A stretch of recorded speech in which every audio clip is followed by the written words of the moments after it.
är väldigt mycket inne på fuffens idag. Ja, men här är de i alla fall. Det här är grejer. Har du planterat här? Nej, det har kommit av sig själv. Den trivs här i fukten. Eller hur? Ja. Helt otroligt. Ja, man kan nästan höjd. inte förstå att de blir så höga. Nej, men vi har ju mycket att testa på. Så man kan ju offra en liten. Ja, men då testar vi väl då. Ja.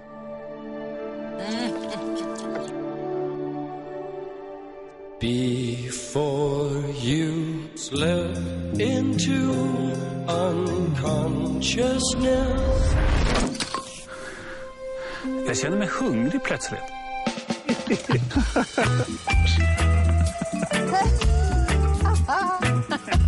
Och här är nästa grönsak. Och när man går här och det bara surrar kring huvudet, det är otroligt häftig känsla faktiskt. Herregud. Juice. Jag kan säga att jag är hungrig, så att kan jag få... Ja, du kan få smaka här.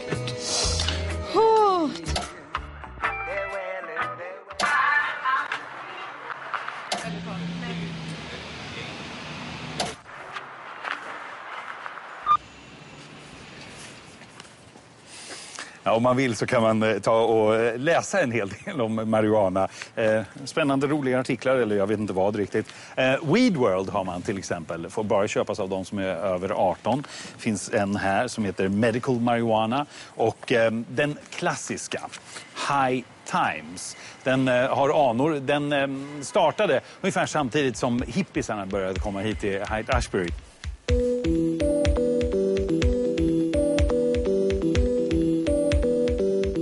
High Times började som en parodi på herrtidningen Playboy. Men istället för en utvikningsbrud på mittuppslaget fick man en bild på marijuana. Idag fungerar tidningen mer som en guide i marijuana-djungeln. High Times testar inte bara gräs utan också pipor, växthus, papper. Allt möjligt kan ligga och skräpa på redaktionen. High Times magazine is considered the Bible of the counterculture. We have been in business for 37 years. We published this issue a year and a half ago. Most magazines don't last 35 years. Ours has, primarily because we've been stayed true to our mission and the fact that people really do like cannabis. Vi träffar chefredaktören Dan Sky på High Times mycket hemliga redaktion någonstans på Manhattan. I cleared this with the publisher. All right. Oh, he's still filming me. All right. But you're going to have to turn off as we walk through the lobby here, all right? Can you okay, hold on one second. Mary, is it okay if they can film just this wall? That's okay. Not even that, okay. They really prefer... I really prefer you didn't. Yeah, okay. It's really that way. I New York, liksom i de flesta andra delstater, är det olagligt både att röka och inneha saker som kan kopplas till marijuana-bruk. Men att skriva om gräs faller under pressfriheten. Bilder är en viktig del av High Times. Kända författare har bidragit med texter. Namn som Charles Bukowski, William S. Burroughs, Truman Capote, Hunter S. Thompson och Andy Warhol. It started under this motto, do whatever the hell you want and don't let anybody else stop you. Now, of course, there are a couple of provisions to that. Be responsible. Don't screw up someone else's ride. But basically, that's what High Times is about, is a celebration of freedom.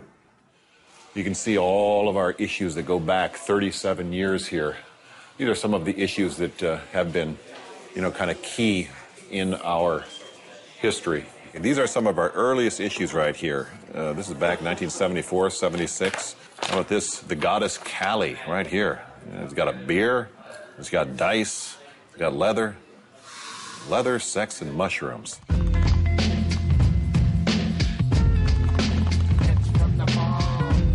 Sky kom till New York på 70-talet och arbetade länge som aerobicsinstruktör. Han är en riktig sportnörd och ser många likheter mellan träningsindustrin och den runt cannabis. The fitness industry, started there. Then suddenly everybody wanted to jump in and do the Jane Fonda videos. And suddenly you had all these other industries cropping up. People wanted to wear nice leotards. People wanted to wear leg warmers. People needed health club memberships. That's what we see in cannabis because we have this huge industry that now has to serve both the consumer and the cultivator. So you have that whole indoor growing industry that has now cropped up, no pun intended, but it is absolutely huge. Then all the fertilizer, all the nutrients, all the insecticides and the fungicides that have to be bought. And for the consumer, you have vaporizers, you have pipes, you have all these different things you need to smoke. That's how big this is getting. And we are only in its infancy. I 37 år har High Times kämpat för legalisering av marijuana. Vad händer då med tidningen om gräs blir helt lagligt? Is there a counterculture anymore? I mean, the counterculture moves so fast. I mean, all of a sudden counterculture becomes mainstream in an instant with Facebook and MySpace and Twitter. Everybody knows what everybody's doing, you know? People are going to have to grow pot. They're going to have to know how to grow pot. They're going to have to learn. I think we'll do just fine.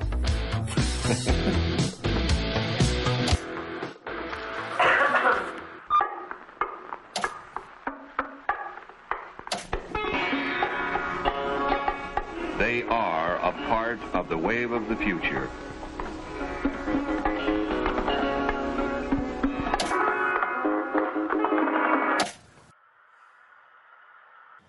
En av de som följt den här explosionen av marijuana-relaterade tv-program och filmer är professorn vid det här universitetet i Syracuse, Robert Thompson. Och han tänker framför allt på en tv-serie som heter That 70s Show. So is Red still thinking about giving you the car, maybe?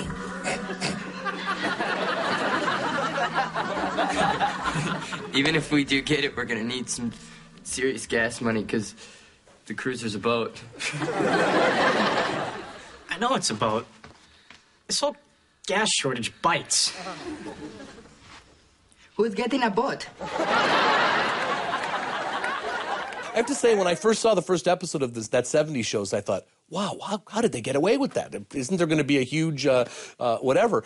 And it became normal behavior for the main characters of a sitcom. And there weren't a lot of, they didn't all end up in some kind of, horrible accident or rehab or whatever, which would have happened previously. And I think that show, because it consistently went week after week after week, really did have a sense of decriminalizing it in the minds of how we see it by making it not always associated with back alleys and people tying off their veins and arms and all the rest. I'm high on believing. Robert Thompson är en av USAs främsta auktoriteter på det populärkulturella området. Han är född 1959 och har med egna ögon sett hur amerikanernas inställning till marijuana ändrats. We were raised and indoctrinated, and maybe for good reason. It worked on me. I have never, ever used an illegal drug in my life. Ever. Not even little experimentation. And my life has gone very well. I've gotten a lot of work done, all that kind of thing. So who knows? Maybe all those messages were good sorts of things. You say it's all right. Men nu verkar det inte gå att vrida klockan tillbaka.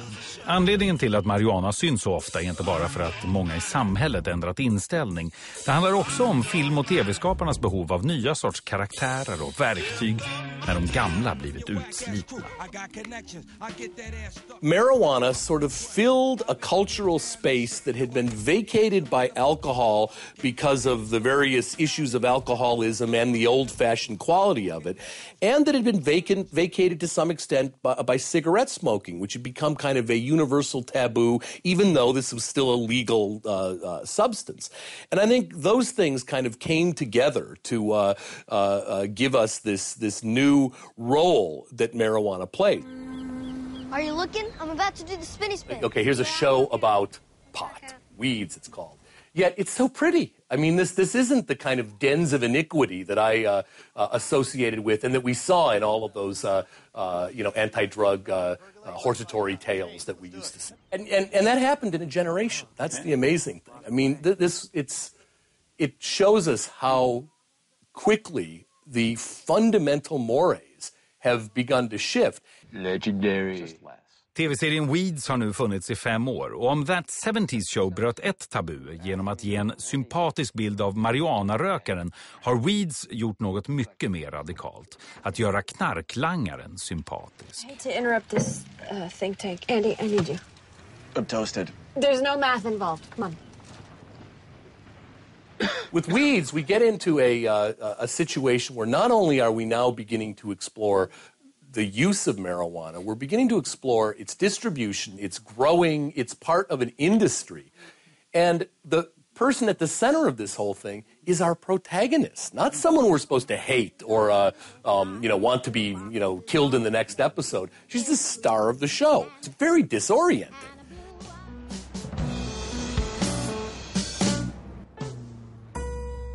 These are some of our little marijuana plants that we used on the show. These are created from silk, and a company in Florida made them specially for us, and it was the biggest order of fake marijuana plants that they'd ever had.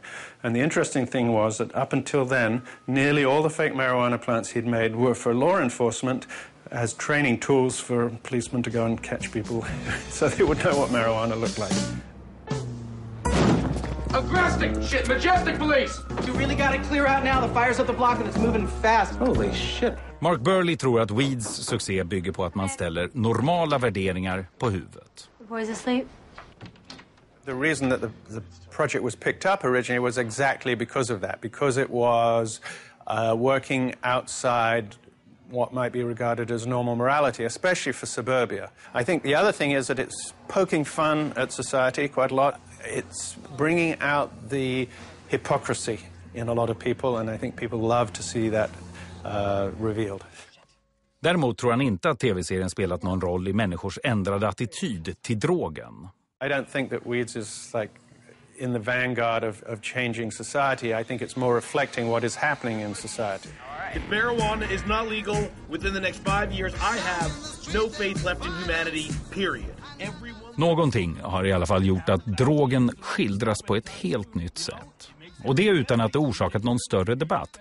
Inte i USA, inte ens i Sverige. This is it, man. This is what your grandchildren are going to be smoking. Future. That future. Let's face it, films and television have a pedagogical role in lots of cases. And popular culture used to go along with the official stand of marijuana as bad and dangerous. Now popular culture has left the official and the legal stand, and it's gone more to the stand you see on a lot of college campuses and that kind of thing. And that was a big shift.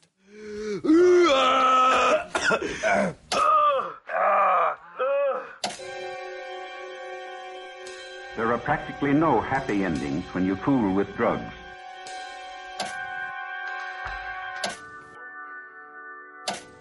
Just nu när vi spelar in det här så är det högst osäkert hur det ska gå i den här omröstningen. Men egentligen spelar det ju ingen större roll. För oavsett hur det går så kommer USA fortsätta att vältra sin moral och inte minst sin dubbelmoral över oss alla andra genom kulturen och populärkulturen. What is it that you want to do? We want to be free. And we want to get loaded. And we want to have a good time. That's what we're going to do. Nästa vecka om en modeyttring. Hur hög kan en klack bli? We're adding fat into the bottom of the foot, like fat transfer.